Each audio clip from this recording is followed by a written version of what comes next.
Dallas, Inauguration Week is here as President-elect Trump deals with an unverified dossier linking him to the Kremlin. I think it's a disgrace, and that's something that Nazi Germany would have done and did do. We'll discuss Mr. Trump's testy relationship with the intelligence community when we sit down with Vice President-elect Mike Pence, just 5 days before he's sworn into office. And we'll find out why the nation's spy chiefs briefed Mr. Trump on the Russia rumors in an exclusive interview with CIA Director John Brennan. We'll also ask him about the hot spots the Trump team faces, from ISIS to China. John Brennan, only on Fox News Sunday. Plus, the politics of why Hillary Clinton didn't win the election are still playing out. The American people are owed the truth. We'll ask our Sunday panel about the Justice Department Inspector General investigating FBI Director James Comey for possible misconduct. And our Power Player of the Week, the head of the Presidential Inaugural Committee, on pulling off this week's big event. It's quite an ordeal. It's putting on the Olympics in 60 days. All right now on Fox News Sunday. And hello again from Fox News in Washington. Donald Trump takes the oath of office in just 5 days. But on the brink of his presidency, questions about Russia's involvement in the election won't go away. Today, we want to discuss that and the Trump agenda with a man who will be sworn in next Friday as vice president. We are honored to be joined here in studio by Mike Pence. Mr. Vice President-elect, welcome back to Fox News Sunday. Thanks, Chris. Good to be here. It's an exciting week. Democratic Congressman John Lewis, one of the icons of the civil rights movement, says that he is not going to attend the inauguration, and he has explained why. Here he is. I don't see this president-elect as a legitimate president. What's your reaction to Congressman Lewis? Donald Trump won this election fair and square. 30 of 50 states, more counties than any Republican candidate since Ronald Reagan, and the American people know that. While I have great respect for John Lewis and for his contributions, particularly to the civil rights movement, I was deeply disappointed to see someone of his stature question the legitimacy of Donald Trump's election as president and say he's not attending the inauguration. And I hope he reconsiders both positions. You know, we've even had recounts in this election where the numbers for the president-elect have actually gone up. There's no question about the legitimacy of this election, and for John Lewis to make those statements is deeply disappointing. But this is also, it's disappointing too, because I truly do believe this is a time when the American people should be celebrating the peaceful transition of power. That's what this week is really all about, Chris. And to know that 4 living presidents will be on the stage acknowledging that peaceful transition of power. The world will be watching. We'll hear the first remarks that Donald Trump will make as president of the United States in his inaugural address. I hope that John Lewis and some others who have joined his plans to take a pass on the inauguration will rethink that. Will be with us and will celebrate this extraordinary moment in the life of our nation and in the life of democracy. I'd like to ask you as well, you talk about Lewis's comments about Mr. Trump. I'd like to ask you about Mr. Trump's comments about John Lewis. I want to put up this tweet because in response, the president-elect called John Lewis all talk, talk, talk, no action.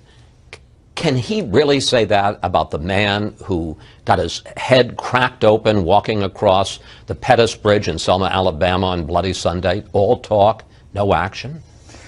Well, do you think that's appropriate? I think Donald Trump has the right to defend himself when someone of John Lewis's stature, someone who's not only an icon in the civil rights movement, but also someone who, by virtue of his sacrifice on that day that we know as Bloody Sunday, he crossed the Edmund Pettus Bridge and he suffered that abuse.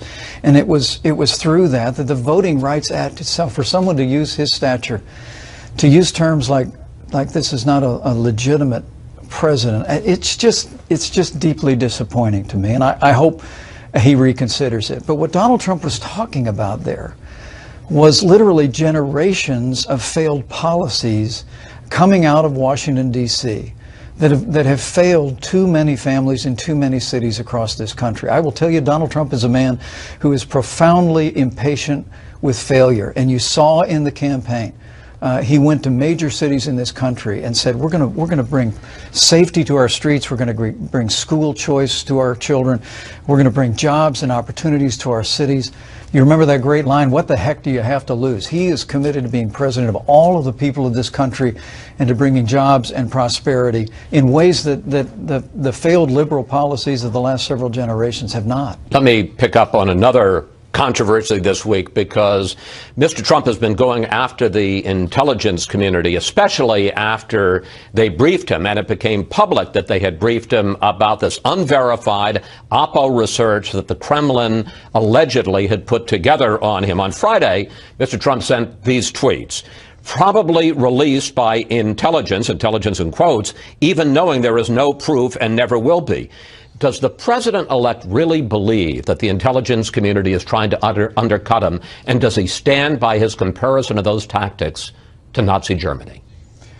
Well, I think, and obviously, the briefing that the president-elect and I received a week ago was a classified briefing, and I can't comment on anything that happened there. And well, the intelligence community has and I never will. But they have verified that they did brief him on this Oppo research. But the very fact that a few news organizations, not this one, trafficked in opposition research and this salacious garbage, I think was deeply troubling to millions of Americans. But what about the intelligence community? Whatever the source, and we don't know what the source was that put this into the traffic. I know the Director of National Intelligence said that this information had been floating around for months.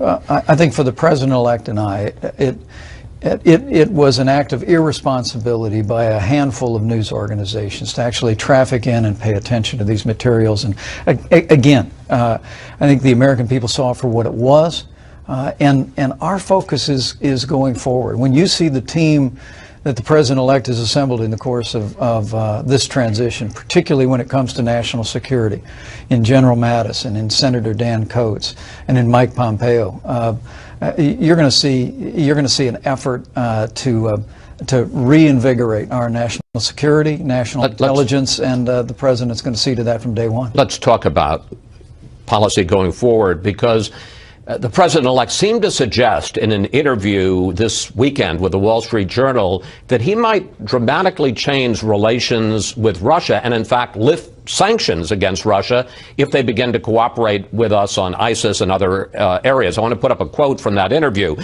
Mr. Trump said, if you get along and if Russia is really helping us, why would anybody have sanctions if somebody's doing some really great things? How quickly might he end sanctions on Russia? Well, I think the president-elect has made it very clear that we have a terrible relationship with Russia right now. And that's not all our own doing, but it really is a failure of American diplomacy in successive administrations. And what the president-elect is determined to do is to explore the possibility of better relations. We have a common enemy in ISIS, and the ability to work with Russia to confront, hunt down, and destroy ISIS at its source represents an enormously important priority of this incoming administration. But I think what the American people like about Donald Trump is he's someone who can sit down, roll the sleeves up, and make a deal. And I think what you're hearing in his reflections, whether it be with Russia, whether it be with China, whether it be with other countries in the world, is that we're going to re-engage on, we're going to put America first, we're going to put America's interests first, but we're going to re-engage in a way that advances America's interests in the world and advances peace. I want to ask you about two very specific questions briefly so we can move on to domestic policy. We now know that the Trump's national security advisor, Mike Flynn, had several conversations with the Russian ambassador Kislyak just at the time that President Obama was announcing new sanctions for the hacking of the U.S. election against Russia. Number one, did Mike Flynn ever discuss lifting sanctions in any of those conversations? Do you know? I talked to General Flynn yesterday, and the conversations that took place at that time were not in any way related to new U.S. sanctions against Russia or the expulsion of diplomats. All right. Second question. Can you flatly deny, because this continues to be out there, that there were any contacts at any point during the campaign between Mr. Trump's associates and Russian operatives, including cutouts, as we know, about the hacking of the Democrats during the election? Well, some of this derives from this opposition research memo, I guess, Chris, that made its way around the internet. I remember there was about 24 hours where Michael Cohen, who has worked in the Trump organization for many years, was accused of having a meeting in Prague, and finally some news organization did a little checking and found out that it was a different Michael Cohen, and Michael himself had never actually been to Prague. But I do want to ask was at a baseball game with his son in August of last year. I understand that, but there's been other talk, and in fact, if I may, the senators specifically asked FBI Director Comey about that, and he refused to answer. So I'm asking you a direct question. Was there any contact in any way between Trump or his associates and the Kremlin or cutouts they had? I joined this campaign in the summer, and I can tell you that all the contact by the Trump campaign and associates was with the American people. We were fully engaged with taking his message to make America great again all across this country. But have you ever asked Mr. Trump whether there were any election. contacts, sir? I'm just trying to get an answer. Yeah, of course not. Why would there be any contacts between the campaign? Chris, this is all a distraction, and it's all a part of a narrative to delegitimize the election and to question the legitimacy of this presidency. The American people see right through it. Okay. And truthfully, this is a week, I just sat down with our transition team here in Washington yesterday. We've named 20 out of 21 of our cabinet officials, probably have all of them named before we get to Inauguration Day. The caliber and character of men and women that the president-elect has assembled, the hundreds and hundreds of interviews and conversations he himself has had, I think should be deeply inspiring to millions of Americans. And they know when he raises his right hand on that inaugural platform this coming Friday, that he's going to be ready on day one to keep his promises to the American people, to turn this country around. But let me ask you about this. In the world, we got about 3 minutes left, and I'm going to ask you 3 questions, so let's try and get them all in, okay? In a kind of lightning round. Obamacare. The president-elect says he wants to see repeal and replace basically at the same time. Here he is in his press conference. It'll be repeal and replace. It will be essentially simultaneously. It will be various segments, you understand, but will most likely be on the same day or the same week. I don't have to tell you that replacing is a lot more complicated than repeal, especially how do you pay for some of the provisions of Obamacare you want to keep, like the pre-existing conditions. Can you really do the two at the same time, and when will that be? How quickly? The short answer is yes. We can do it. Repeal and replace. The president-elect made it very clear to leaders in the Congress this week that he wanted to do both at the same time. And we're very grateful the House and Senate moved resolutions this week to begin the process of repealing Obamacare. So realistically, when could you do those lifting the enormous burden. You're seeing an incredible increase in premiums on Americans. Obamacare has failed. We're going to repeal it, but at the same time, we're going to pass the kind of legislation that will lower the cost of health insurance without growing the size of government. I would anticipate in the first 100 days that we'll deliver on that promise for the American people. Does Mr. Trump still have confidence in FBI Director, or did he ever have confidence in FBI Director James Comey? Well, you'll have to ask him about that. I know it's been a subject of some commentary this last week, but at the end of the day, I know that whether it's our security at home or abroad, the president-elect is going to put the safety and security of the American people first in every decision. So you're not willing to give him a vote of confidence at this point? Well, you'd have to ask the president-elect. I know they've had conversations, and that'll be a good question for him after January 20th, Chris. And finally, minute left, central message. Central theme that President Trump wants to advance in his inaugural address, the message he wants to send to the American people? Well, I'll let him speak for himself on Friday. I think the American people will see the same Donald Trump they saw every day of this campaign step up to that podium. He's going to speak from his mind. He's going to speak from his heart.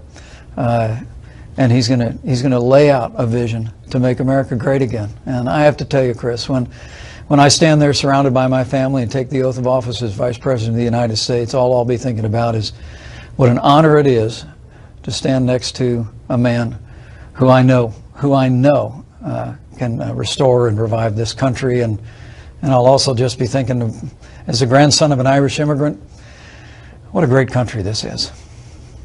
I should also point out you're going to be taking the oath of office on the Reagan Bible, which I gather that's the first time it will have been used since Ronald Reagan put his hand on the Bible back in the 80s. And I know how much you revere Ronald Reagan. That's going to be a pretty emotional moment. It will be, and to have the oath of office administered to me by Justice Clarence Thomas, someone who I admire for his philosophy, for his courage on the bench in his 25th year on the Supreme Court. Again, it's just very humbling for me. We're approaching it with prayer, but with deep, deep gratitude to the President-elect for his confidence, and deep gratitude to the American people who have elected Donald Trump and elected a man who I know is going to make America great again. Mr. Vice President-elect, thank you. Thank you for joining us during this very busy time, and it's always a pleasure to talk with you, sir. Thanks, Chris.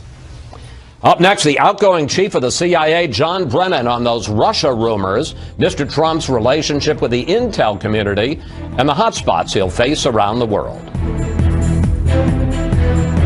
A look at the inaugural stage on the west front of the Capitol, where Donald Trump will take the oath of office on Friday. Mr. Trump begins his presidency in an extraordinary split with the intelligence community, a split that only widened after they presented him with unsubstantiated Oppo research the Kremlin allegedly compiled, a file that quickly went public. Joining me here in Washington for an exclusive exit interview is the outgoing CIA Director, John Brennan. And Mr. Brennan, welcome back to Fox News Sunday. Good morning, Chris. President-elect Trump has made it clear, as we've just discussed, that he believes that the intelligence community put out information about this unverified dossier in order to undercut him. Here's what he said at his press conference. I think it was disgraceful that the intelligence agencies allowed any information that turned out to be so false and fake out. I think it's a disgrace. And I say that, and that's something that Nazi Germany would have done and did do. Mr. Brennan, your response. Well, I think as the Director of National Intelligence said in his statement, this is information that's been out there circulating for many months. So it's not a question of the intelligence community leaking or releasing this information. It was already out there. But I must tell you, it hadn't been reported on, and one of the reasons it hadn't is because it hadn't been verified, and when you briefed the president on it, you collectively briefed the president on it, President-elect, that made it news. Well, nothing has been verified. It is unsubstantiated reporting that is out there that has been circulating in the private sector and with the media as well by a firm that pulled this information together. But what I do find outrageous is equating an intelligence community with Nazi Germany. I do take great umbrage at that, and there is no basis for Mr. Trump to point fingers at the intelligence community for leaking information that was already available publicly.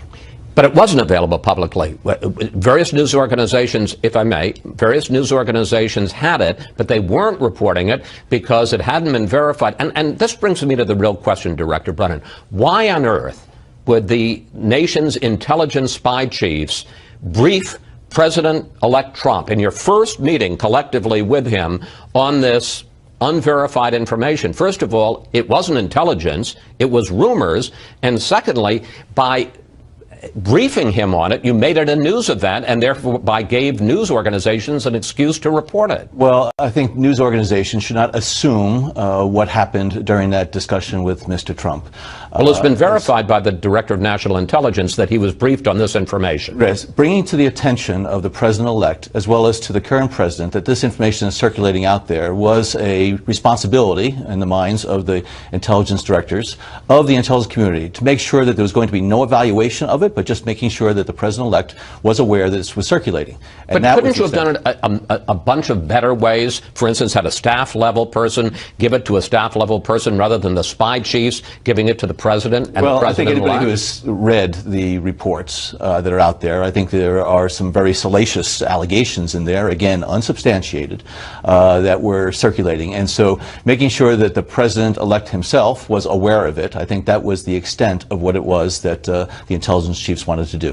One of the questions, though, is whether the intelligence community is going after or somehow is trying to undercut by selective leaks the new president-elect. Let me just ask my question, because former top intelligence officials have been bashing Mr. Trump for months, and I want to put a couple of these on the screen. Former acting CIA Director Mike Morrell wrote, "In the intelligence business, we would say Mr. Putin had recruited Mr. Trump as an unwitting agent of the Russian Federation."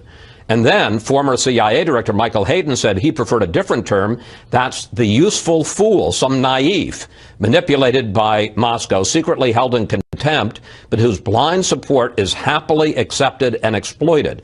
Can you understand, given that, and given all these leaks that have been coming out for months, that why the president-elect would think the intelligence community had it in for him? Well, these are private citizens now who are speaking about the current political environment, about individuals, and so I'm not going to try to defend or explain what they said.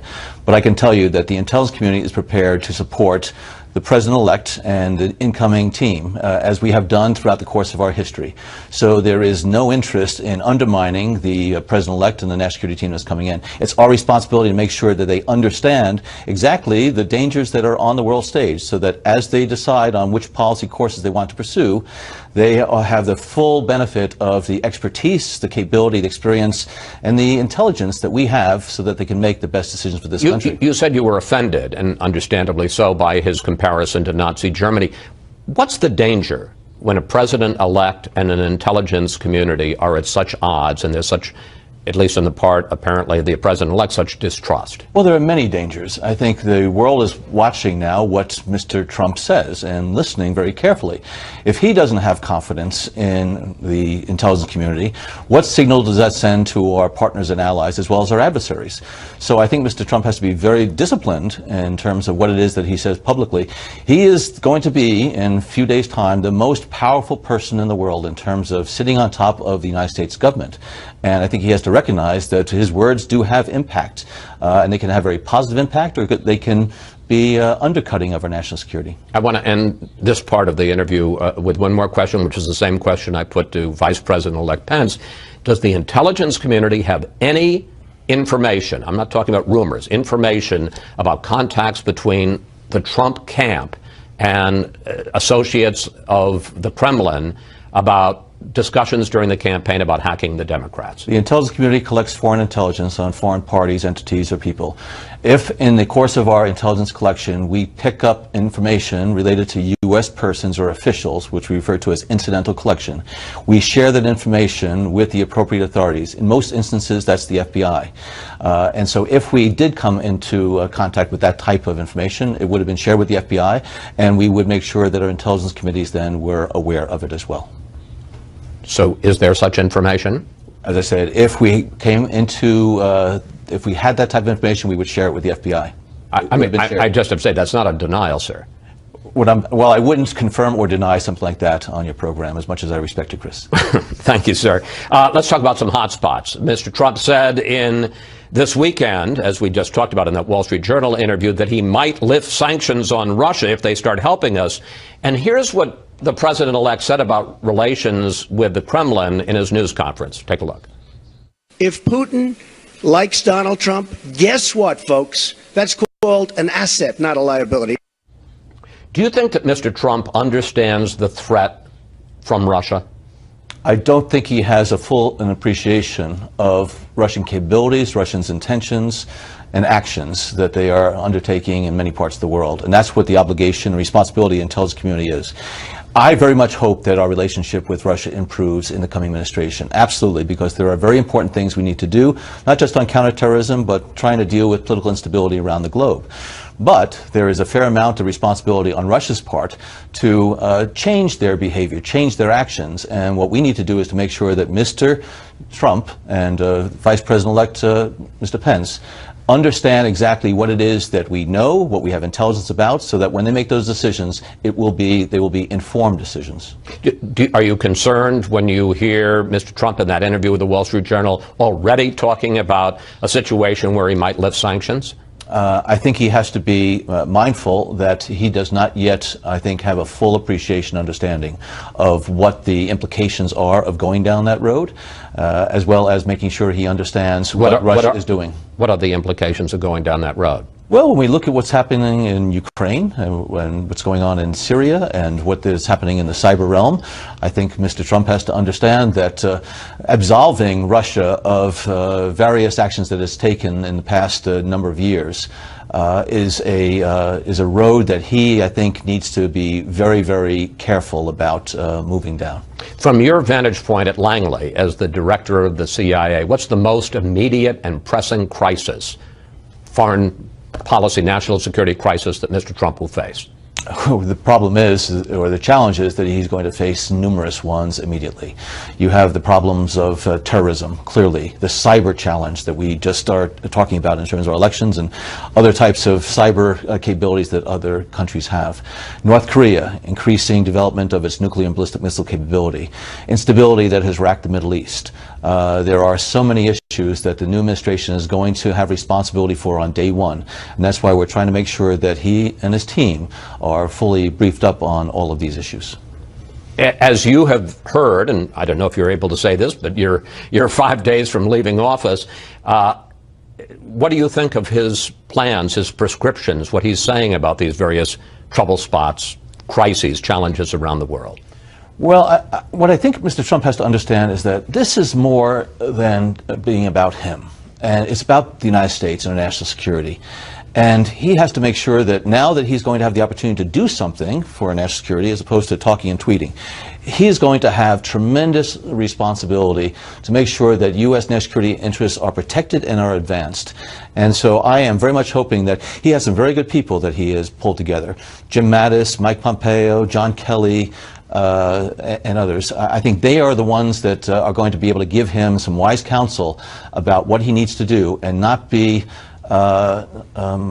very spontaneous in his words and his actions. Spontaneity is not something that protects national security interests. And so therefore, when he speaks or when he reacts, he has to make sure he understands that the implications and impact of the United States could be profound. Again, it's more than just about Mr. Trump, and it's about the United States of America. Finally, you are ending 8 years of service as one of President Obama's top national security advisors, both in the White House and then also as CIA director. What, looking back on these 8 years, what is your greatest source of pride and what is your biggest regret? The first source of pride being part of an administration that really has tried to advance the interests of peace and stability around the world at a very challenging time. Bringing bin Laden to justice, being able to prevent a recurrence of a 9/11 attack here in the homeland. These were things that the administration and the government as a whole really did some great work.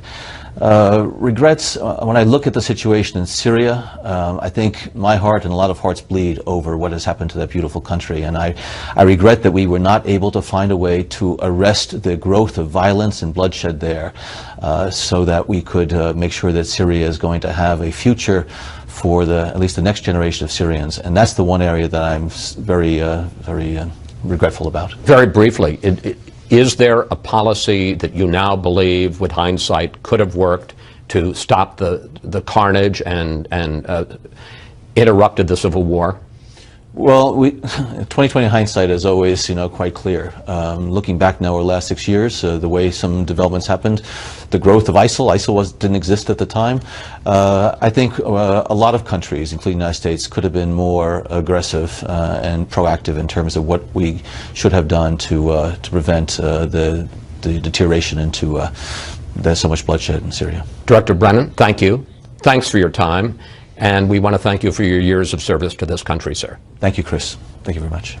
Up next, we'll bring in our Sunday group to discuss the Russia intel and this week's confirmation hearings where Mr. Trump's top cabinet picks discuss some surprising disagreements with their new boss. It's never been written, it should never have been had, and it should certainly never have been released. I always wondered, what did Russia have on Donald Trump? Mr. Trump and House Democratic leader Nancy Pelosi reacting very differently to that unverified Russian dossier that supposedly has compromising information on the new president. And it's time now for our Sunday group. Gerald Seib, executive Washington editor of the Wall Street Journal. Bob Woodward from the Washington Post. Former Democratic Congresswoman Jane Harman, director of the Woodrow Wilson Center, and Washington Examiner contributor Lisa Booth. Well, Bob, what do you think, and this is something we discussed with both of our guests, of the way that the intelligence community handled the so-called Russia dossier? And overall, how do you think of the way they've handled Donald Trump? I think what's underreported here is Trump's point of view on it. And you laid it out when those former CIA people said these things about Trump, that he was a recruited agent of the Russian... Useful fool. Yeah, and a useful fool. I mean, they started this, and in Trump's mind, he knows the old adage, once a CIA man, always a CIA man. And no one came out and said those people shouldn't be saying things. So then Act Two is the briefing when this dossier is put out. I've lived in this world for 45 years where you get things and people make allegations. That is a garbage document. It never should have been presented as part of an intelligence briefing. As you suggested, other channels have the White House counsel give it to Trump's incoming White House counsel. So Trump's right to be upset about that, and I think if you look at the real chronology and the nature of the battle here, those intelligence chiefs who are the best we've had, who are terrific and have done great work, made a mistake here, and when people make mistakes, they should apologize. Well, let me bring in the former top Democrat on the House Intelligence Committee, Congresswoman Harman. There is this sense that an awful lot of information that the intelligence community developed about Russia hacking, the garbage dossier, new phrase, that it got public. And can't you understand how Donald Trump would end up feeling like these guys are trying to knife him? Yes, I can understand that. But from the other side, I can understand that very careful and highly trained intelligence professionals think they're being dissed. John Brennan just said that in hindsight, he might have done some things differently. I agree with Bob. There was another way to handle that salacious two-page, unsubstantiated dossier. But I think the intelligence community seriously has put out its case starting in early October when Jay Johnson and I think it was Mike Rogers put out the case that there was Russian hacking. And I think it's important for Donald Trump and his good cabinet picks, Dan Coats and Mike Pompeo, to end this war for two reasons. Number one, we need... The war, we should say, with the intelligence community. Yes, the war with the intelligence community. For two reasons. Number one, we need these guys. They're on the front lines now in undisclosed locations. I have visited them all over the world. They're fabulous. We need them. We need truth to power. But the second reason is we need our allies to have confidence in the Trump-Intel relationship and not think that if they share information with us, which is crucial for us understanding threats to the United States, it won't be compromised in some way. All right. I want to change dramatically. Jerry, you were one of the two reporters for the Wall Street Journal that conducted that interview over the weekend with President-elect Trump. How dramatically does it seem to you he wants to reshape our relations both with Russia and China? Well, that's not clear, but what is clear is that the mindset is totally different. This is everything is open for negotiation kind of an approach to the two biggest countries outside the U.S. in the world, the two most important, Russia and China. And he literally said with China, everything is open to negotiation, including the one China policy. This is the policy by which the U.S. has for years and years recognized Beijing as the one and only true representative government of the people of China, not Taiwan. And on Russia sanctions, he said, I'll keep the sanctions in place for a while, but we'll see how the Russians behave. And it's very much a transactional kind of an approach to foreign policy. You're nice to us, we'll find ways to be nice to you, and vice versa. And it's going to be different. I mean, people will argue the wisdom of it, but the one thing that's clear is that the mindset going in is going to be different. The Senate started holding confirmation hearings for Trump's cabinet picks this week, and one of the things that everyone noticed is the sharp differences between the nominees and Mr. Trump. Let's put some of them up on the screen. There were real differences over the threat posed by Russia, waterboarding, building a wall, and tearing up the Iran nuclear deal. My number one priority is to dismantle the disastrous deal with Iran. It is an imperfect arms control agreement. It's not a friendship treaty. But when America gives her word, we have to live up to it and work with our allies. Lisa, are we headed for a constructive debate, divergent opinions in the Trump cabinet, or are we headed for chaos? I think we are. I mean, look, Donald Trump. Well, which one? Good point. No, I think it's going to be constructive. So to answer that for clarity's sake. But, look, I mean, Donald Trump can't win here because he got a lot of criticism during the general election that he wouldn't take the advice of counsel, that he wouldn't take the advice of advisors. But he has surrounded himself with some very smart and capable people, as the CIA director pointed out in his interview with you, as far as General Mattis goes. And I think he'll have a lot more faith in the intelligence community when he does have some people there that he trusts, like someone like Mike Pompeo.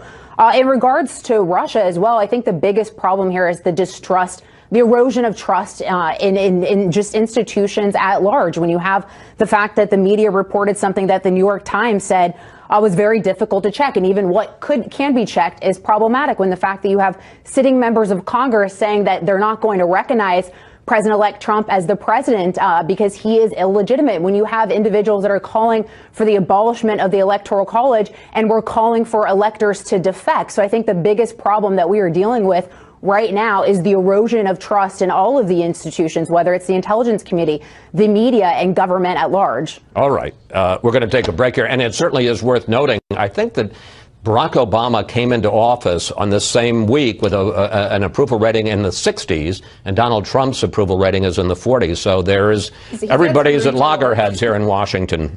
All right, we'll be back in a second. When we come back, an inspector general announces he'll investigate possible misconduct in the way FBI Director James Comey handled the Clinton email investigation.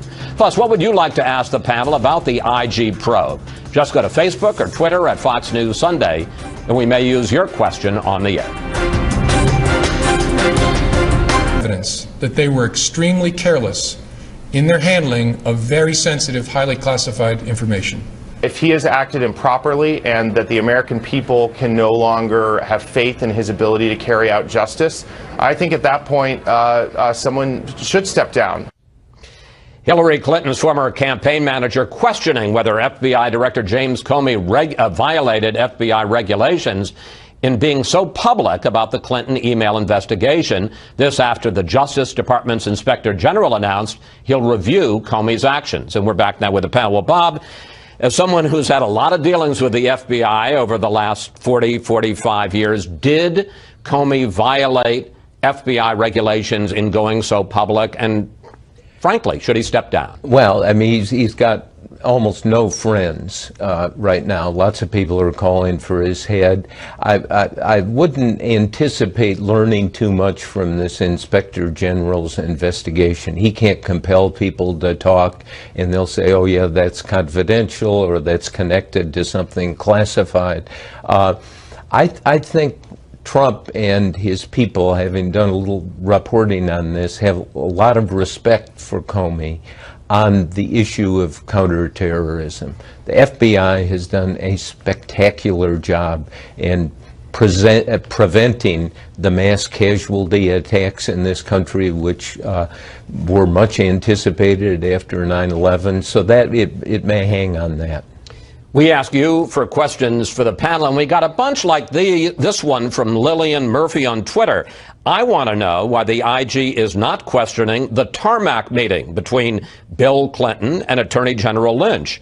Lisa, how do you answer Lillian? I certainly agree. I think that should be under investigation. I'm glad to find as well that they will be looking at the FBI Andrew McCabe, whose wife was a recipient of money from one of the FBI individuals from Terry McAuliffe, who's closely connected to the Clinton who was the governor of Virginia and gave a lot of money to the wife of who she was running for office. Exactly. And I think FBI Director Comey was set up to fail with all of this, because any decision he had made from the start would have been met with extreme criticism. If he had recommended an indictment against Hillary Clinton, can you imagine how that would have gone over in this country? And of course, Loretta Lynch tied his hands by by meeting with President Bill Clinton on the tarmac of that plane. And I think this is a continued scapegoating from the left. And if they want to look for reasons why Hillary Clinton lost, look no further than the fact that they elected someone who was under investigation by the FBI to begin with, or the fact that she spent more money seeking one electoral vote in Omaha, Nebraska on TV than Michigan and Wisconsin combined. Almost lost in all of the talk about Russia and the FBI this week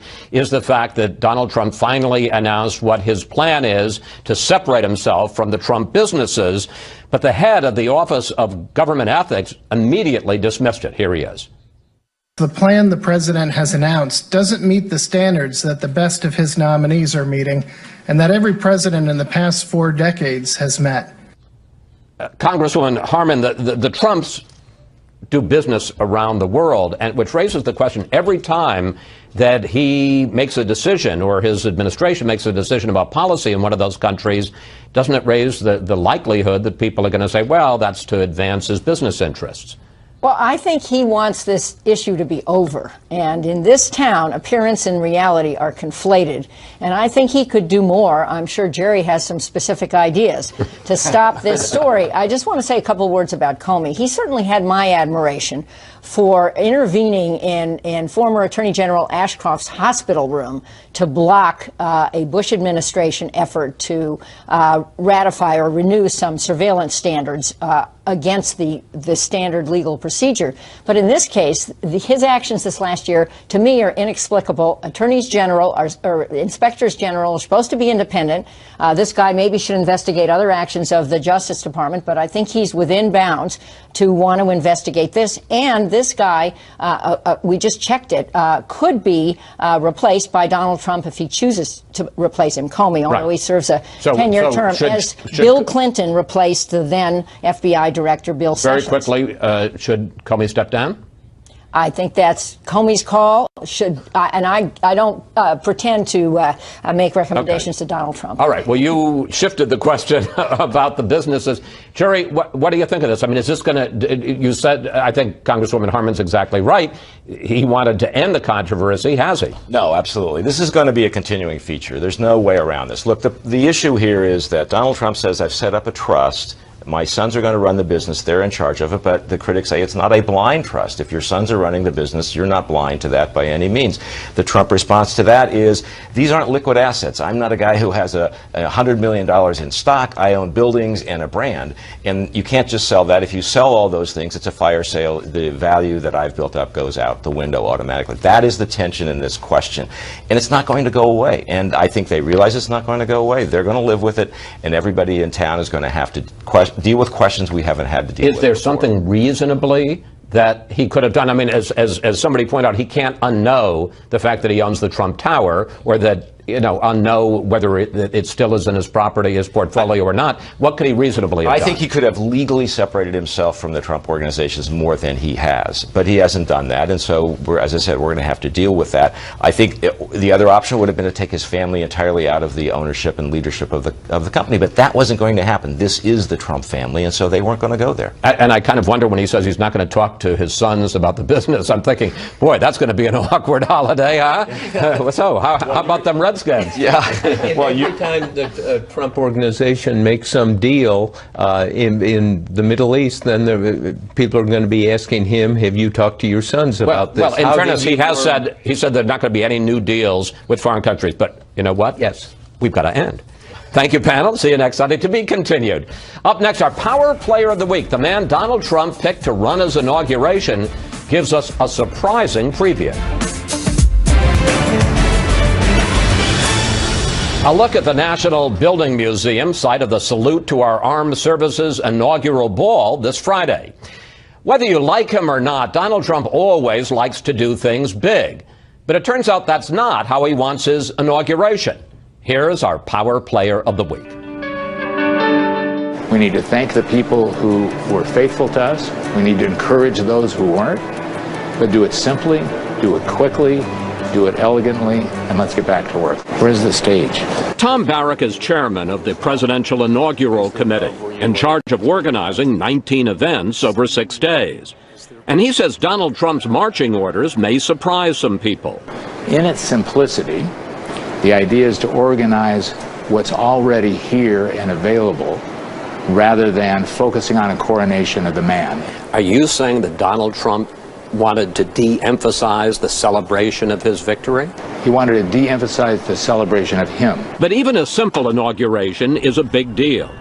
Barrack has a staff of 360, backed by a security force of 35,000, handling events for as many as 750,000 people. He's running everything except the swearing-in ceremony. It comes together just for that moment to allow that peaceful transition of power. But it's quite an ordeal. It's putting on the Olympics in 60 days.